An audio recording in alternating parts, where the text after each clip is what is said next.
जय हो मैया की। जय माँ दुर्गेश्वरी। मेरी मैया अपने सभी भक्तों पे कल्याण करे, सभी पे अपना कृपा दृष्टि देने की कृपा करे। यही हम मैया रानी के चरणों में विनती करते हैं कि सबका मंगल करे और ख़ासकर अपने भक्तों पे उनका दया दृष्टि का जो छैया है तो ज़्यादा बरसे। जय माँ दुर्गेश्वरी। तो आज मैं कहना चाहता हूँ, मेरी दृष्टि में भक्तों के उद्धार और कल्याण के लिए नवरात्रि ऐसा पर्व इस धरती पर किसी वरदान से भी कम नहीं है। मेरी दृष्टि में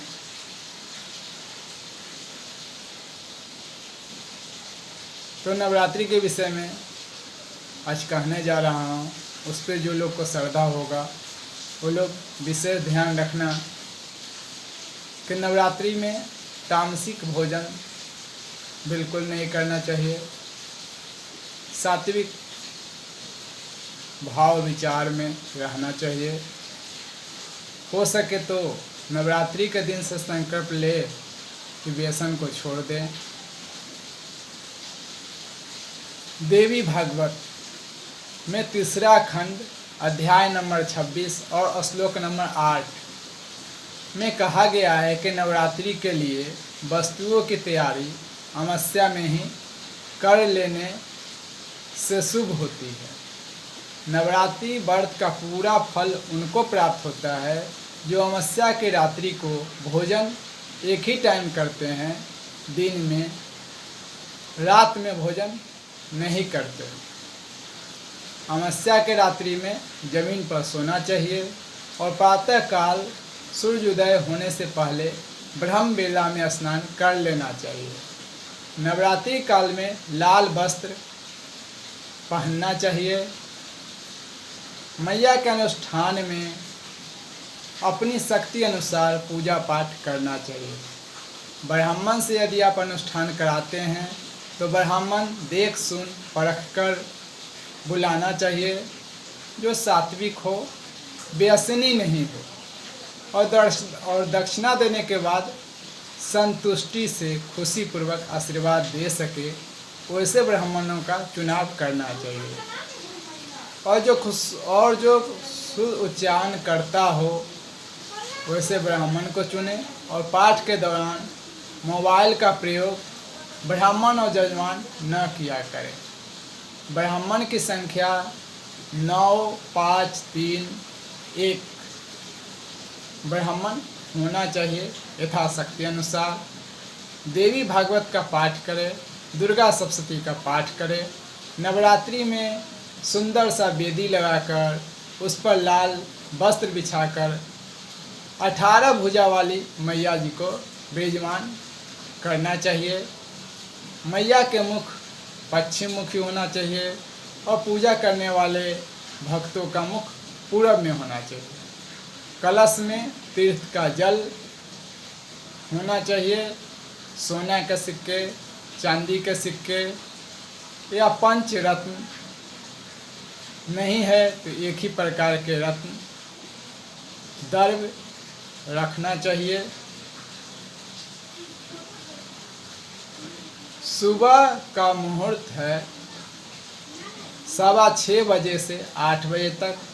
दोपहर में अभिजीत मुहूर्त है 11:48 से लेकर 12:37 तक।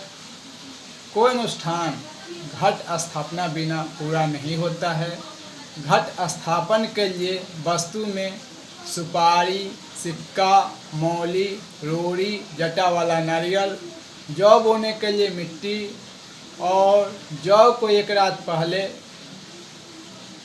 पानी में डाल दीजिए। जितना जौ ज़्यादा निकलता है उतना ही अनुष्ठान का प्रभाव ज़्यादा होता है। अखंड ज्योति जलाइए, कलावे की बत्ती बनाइए, लाल कपड़ा में नारियल बांधिए और पंच पल्लव पीपल, अशोक, पाकर, आम, बरगद का पत्ता, इसको कहते हैं पंचपल्लव। पत्तों को कलश के ऊपर लगाइए। इलायची, लौंग, कपूर, हल्दी ये सब कलश में डालिए। कलश के ऊपर ढक्कन में गेहूं रखिए, उसके ऊपर खड़ा करके नारियल रखिए।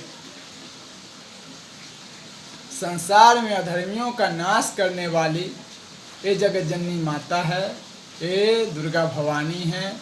घोर पापों का नाश करती हैं, जो अपने भक्तों को सर्वदा संकट से बचाती हैं।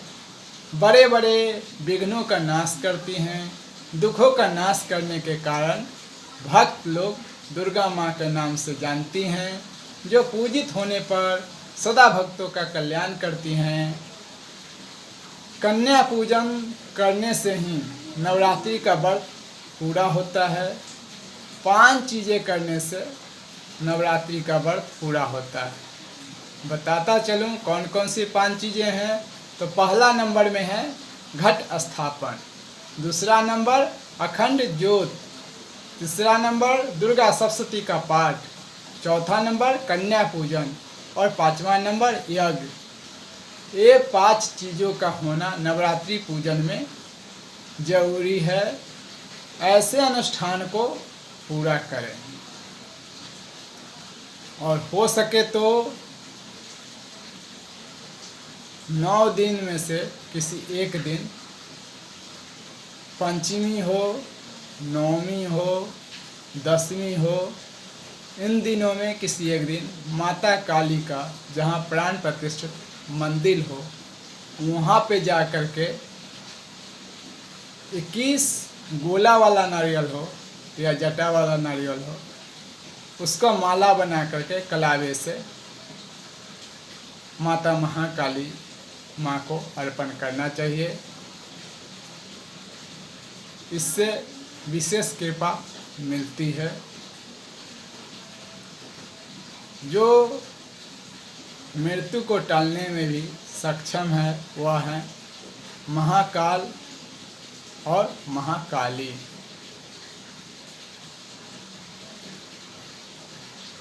माता के ऊपर रक्त चंदन से बेल पत्र के ऊपर ओम क्लीम लिखकर 9 रात को चढ़ाने से घोर गरीबी का भी नाश होता है।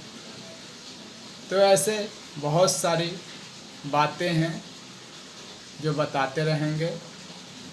जय माँ दुर्गेश्वरी।